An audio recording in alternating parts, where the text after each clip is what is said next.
Well, if I'm being honest, I don't think I'm doing well anymore. Um, I think that I'm incredibly burnt out. You know, I think we're kind of sharing in this like collective trauma. My mental health I've been struggling quite a bit. A lot of my coworkers are. I think we kind of all have like a little bit of PTSD, and we feel like we're kind of like at the edge of the abyss, and this just wave is coming at us. And so there's this constant anxiety of how bad is it going to get? And we're starting to see the numbers climb, and we're starting to get overwhelmed. Do we have enough staff? Are we going to be able to handle this? It's overwhelming. It's just been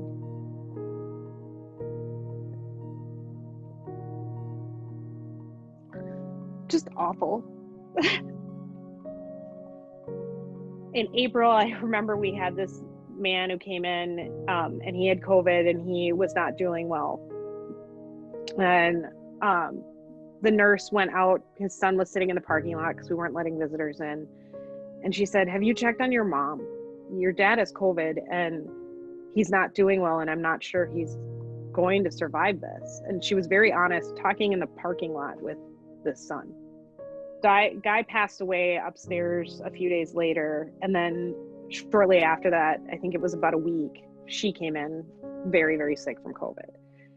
So we're seeing, so you're seeing like family members come in and say goodbye at the door.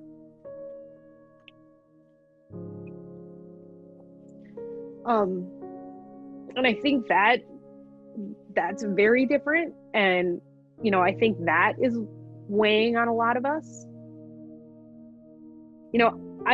I love working in the ER, and I've loved being a nurse for, I worked ICU during H1N1, and I don't ever remember anything like this. Like I've never experienced anything like this where we have, entire floors just with all these patients.